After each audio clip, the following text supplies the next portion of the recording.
Hello there, everybody, and welcome to another video. I'm recording this from my bed because I don't feel like sitting on my chair. And the brutal 92% decline of Jelly. I didn't know he declined that bad. I did watch it when I was younger, and then I stopped. I don't know why, but yeah. How did Jelly lose 92% of his audience in only 2 years? That's wild. Did the content become repetitive, boring, and unremarkable? Did he become too focused on unimportant things outside of YouTube? Or was his decline the direct result of Jelly's highly successful trio eventually coming to an end? We're going to provide a step-by-step... I remember bro in the middle was going out with Azzy. Was it Azzy? I think whatever her name was. She was so fine, bro. Step explanation for why Jelly's channel hasn't been doing so well, which is most easily understood if we discuss how he became successful in the first place. When Jelly created his first video on the 3rd of June 2014, I don't even know when I watched he had already been making videos for around 3 years on 2 prior channels, and as a result, he had already built up some fairly significant skills. For example, Jelly clearly understood the basics of branding with almost every thumbnail featuring a clear element of green, which also helped Jelly to release his first line of merch only 3 months after beginning the channel. However, the point at which things began to get serious was when Jelly became 1/3 of what came to be known as the Robust Trio. In the beginning of the group, the only 2 significant members were Jelly and Quebblecop, who had already created a couple of viral uploads. It's me and Jelly, and we were playing on, like, this is crazy viral video. 14 million views. Quebblecop then explained that he and Jelly realized that they could go viral by simply having a fun time together, which became signicantly easier after the two announced that they were moving into a house together. Oh, that's fine. I didn't know this. This is the place I where didn't really watch. are hopefully gonna live. And while Jelly and Quebblecop were already In real getting life insane shit. views I as still a don't duo, really. it will be after adding a 3rd member that things began to get crazy. Slogo Man or Slogo appeared on Jelly's channel for the first time in a video titled Sailing with Monster Trucks, and after this video received an above average view count, Slogo became a regular part of the group. Since they played GTA 5 more than any other game, they'd collaborate and grow together in almost every single video. With Josh there was a much better chemistry. Jordy is always the one who's probably the best at the game. Josh is always the annoying one, and I'm always the one that rage quits. And I feel like that's a good chemistry. It works very well. Which resulted in Jelly reaching 1 million subscribers only 12 months after creating his channel. I don't know when I watched them. I saw it! Like, sub-wise. Meanwhile, Jelly, Quebblecop, and Slogo were becoming closer Actually, and closer I'm pretty sure there's a friends way every for me to single check. day. And in the meantime, just having banter, just roasting each other, and we were very close friends. Like, we spoke to each other every day, you know, we were there for each other every day. We knew everything about each other. It was just so much flipping fun. With the fun nature of the content helping them to innovate into making I never watched real life videos. shit. We can do videos Even now, I don't together really. in real life, and people like that even Like- more. This one is Like, when I mean real life, I mean like, oh, we're going on a trip to this place, to like LA, come with us type videos. I don't watch those like, 23.5 million views. As mentioned by Quebblecop, some of their real-life videos performed unbelievably well, such as this simple 5-minute Q&A on Slogo's channel, which to this day has received over 17 million views. Yeah, I didn't watch Over on that. Jelly's channel, almost every vlog he'd post was equally popular, Yeah, and as I a don't result, watch Jelly vlogs. passed 5 I was million trying to think of the subscribers name- only a year the name after for it, hitting but then 1 I forgot the million. name. By 2019, Jelly was gaining well over 200 million views every single month, helping him to receive his Diamond Play button and Damn. purchase a $6.5 million property in Monaco. However, while it was clear that Jelly was in a better spot than ever, 2019 would also mark the point at which the Robust Trio began to fall apart. While Jelly and Slogo continued to collaborate on numerous different gaming videos, Quebblecop instead began to focus on reaction content and therefore began to appear in fewer and fewer of Jelly's videos. The Robust Trio was dissolving in front of everybody's eyes, but it didn't actually have all that much of an impact on Jelly's views, which if anything only continued to grow after Quebblecop left. By taking a quick look over Jelly's content at the time, we can see that he still had an abundance of different games to play, he was constantly innovating with new ideas, titles, and thumbnails, plus in January 2020, Robust became a trio once again after Quebblecop was replaced by a YouTuber named Craner, who had the most subscribed channel in all of Denmark. 3 months after Craner joined, Jelly was able to achieve his highest monthly view count ever at 511 million in May 2020. However, you don't have to be an expert in data analytics to see that after May 2020, something began to go horribly wrong. Yeah, what happened? Now, Tell we us. should begin by stating that there was unavoidably going to be some kind of decline That's from his true. 500 million view high point, as almost every gaming YouTuber was going through this same early 2020 viewership surge as a direct result of the pandemic. So if we ignore these views which had come about from people simply being at home, the real decline of Jelly began in early 2021. To cut Jelly some further slack, we should also highlight that Minecraft, Among Us, and GTA 5, the three main games that he was making videos on at the time of his decline, were well past their peak in popularity on YouTube, and therefore you could definitely make the argument that the first reason for Jelly's viewership decline was that people were simply getting bored of watching these games, which is a problem still faced by the gaming genre today. There haven't been any hugely popular game releases after Among Us in February 2021, which was basically the same month where Jelly's views began to decline. Therefore, the most popular games that Jelly can play are Roblox, Among Us, Minecraft, and GTA 5, all of which are years beyond their peak. He could like try RP, but I don't know how his thing would do with popularity. Jelly has clearly noticed this problem himself, judging from one of his tweets reading, "Can GTA 6 just be released already?" with a possible motive for this being that Jelly is tired of playing the same old games on his channel. This might also provide an explanation for why Jelly's content has become a lot more repetitive and far less innovative. Back when his views were exploding in 2019, Jelly was pushing the absolute limits in terms of ideas, thumbnails, and titles, which, as mentioned previously, was aided by the abundance of different popular games. These days, however, it feels as though Jelly isn't pushing these boundaries in the same kind of way. The ideas, thumbnails, and titles feel almost identical to where they were 3 years ago, but they're now being applied to less popular games. I hate that Then face. there's the problem.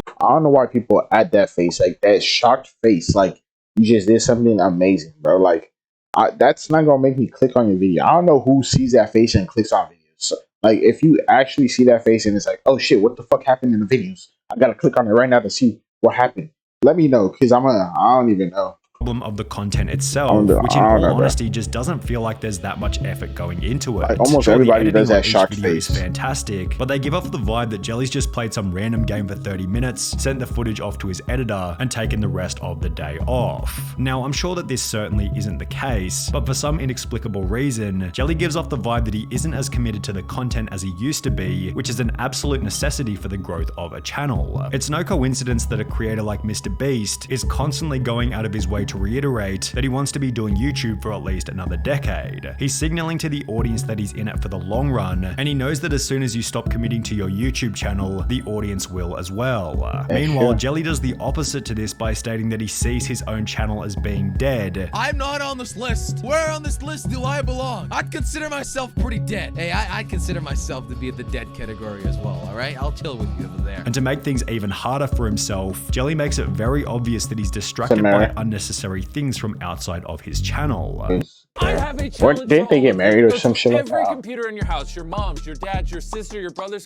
Now we're going to make a point that's somewhat similar to the one made in the Kwebbelkop video, being the foolishness behind sharing a luxury lifestyle to social media, although we're going to approach it from a slightly different angle, because if anything, it's worse in the case of Jelly, as he's so obviously distracted by ego-related purchases. In early 2021, during the same time period where his views began to decline rapidly, Jelly announced that he'd purchased a $10 million boat. At the start of this summer, I actually ended up buying myself a nice boat. In the very same video, Jelly explains that he's also purchased a green Lamborghini Huracan. I also bought a Lamborghini to go with his if he bought a green boat, that would make already sense. existing Lamborghini Urus. And in September 2022, Jelly posted another video explaining that he's bought an abandoned mansion, which looked as though it needed a fair bit of work and a lot of time away from being committed to YouTube.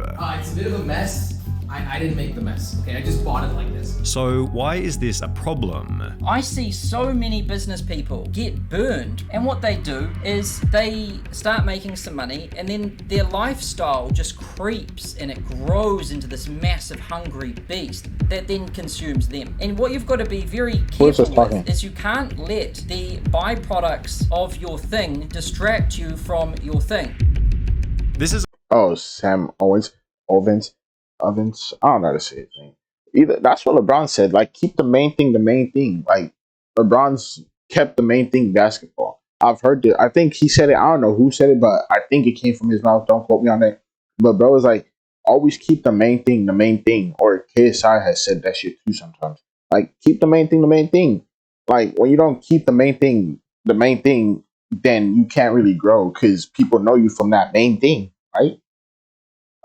Let me know if that made sense. This is a 'Cause I principle feel that like someone I like said that a Mr. lot. Beast understands perfectly. He's always voicing his disdain for luxury and anything that removes the focus from the growth of his channel. On the other end of the spectrum, you have someone like Jelly, who seems to be searching for distractions, and it's clearly having an impact on his ability to produce top quality content. For example, in July 2022, Jelly uploaded a video titled "This Isn't Working Out," in which he'd explained that after many years, he was no longer able to produce 2 videos per day, and was instead going to start releasing just one. Damn. Starting now, I am gonna quit posting 2 videos a day. This was justified by Jelly stating that the quality of each video should increase. Lowering the quantity should up the quality. At least that's my goal. If I can spend more time on a video, that video will turn out better. Although the quality didn't actually change much after posting this, meaning that Jelly was simply uploading half as often as before, with minimal change to the substance of the videos. Then there was the collapse of the Robust Trio, but for the second time. We mentioned earlier that Quebblecop, who had close to 15 million subscribers, left the trio in 2019, but was instead replaced by Denmark's most subscribed YouTuber called Craner. Well, Craner continued to play with Jelly and Slogo for roughly 2 years. However, like Quebblecop, he also began to appear in fewer and fewer videos. In May of 2022, fans noticed that Jelly and Slogo had removed any mention of Craner in their video descriptions, leading everybody to believe that Craner had been kicked from the trio. Well, 4 months later, Craner would take to his YouTube community tab to make the following announcement. Too many theories out there about why I'm not recording with the guys anymore, and I thought, although I always like to keep private, why not just address it so people don't get the wrong idea. Jelly and Josh are great people and I wish them the best. Last year, and also somewhat into 2022, was the toughest time I've gone through. I lost my dad, came out of a long relationship with my ex-wife around the same time too. As most of you know, this resulted in me not recording for weeks or a month at a time. The guys were very understanding and sweet. However, no drama happened. I didn't use them to garner attention then leave. And for people saying I just use them for views, wouldn't it make a lot more sense to stay recording with 2 of the biggest creators on the platform? I think so. I wanted to change and I wanted to do my own thing for once. This post not only confirmed the end of the trio, which had made Jelly so successful in the first place, but it also felt like the death of innovation and authenticity on Jelly's channel. The Robust Trio represented a time when Jelly seemed passionate about making videos, as is highlighted in old comments such as, "I enjoyed it more when they were actually having fun instead of just acting for family friendly." However, while this comment represents the tragic decline of a much-loved content creator, it simultaneously shows just how much of an impact these 3 legends had on the content creation sphere and the lives of millions. Building your online business? That's true. That's true. Though. I did watch Jelly only. I'm not sure because they would do this thing where like I don't know if what's it called? What's that other group? Can't think of the other group right now. But Nogla, I think Nogla and whoever else he plays with do this thing where like they make one video together and then they all upload it on their own channel, right? So I think this is what they did. Jelly, the trio, or whatever, right? I think they did that, and then because they did that, I only subscribe on one because if I subscribe to all 3, I'm watching the same video 3 times, which made no sense to me. Biggest problem with YouTube channels that try to act all family friendly is that their audience grows out of it and move on to something else. If creators want to keep themselves relevant, they have to change up their content and the way they grow alongside with the audience, and they will continue watching. Sadly, Jelly is an example of someone who is doing the same content for a long time, doesn't bother to change up his style, and of course never tries to grow with his audience. That's true, because like he's making content for like teens, right? I say teens, but like low teens, not high teens, if you get what I mean. But like 14 and younger. He's making content for like 14 and younger, and like everybody who watched him is like, I don't know how old he is actually, but like let's say like 16 up there, 16 and older, right? And he's like you can tell when somebody's faking energy. That's all. I used to watch these guys when I was young, but I never knew why their videos stopped being as frequent or as good as because I moved on as many others did. It's somewhat hard to actually know what happened to creators that I'm not gonna say that I just stopped watching them, honestly. I was like, actually I don't even know why I stopped. I was like, Because when I subscribe, I just leave it subscribed, and unless you do something weird, I'm not gonna unsubscribe. So I don't know. But like, let me know you guys' opinion on this. Like, subscribe. See you guys later. Hope you have a good day or night.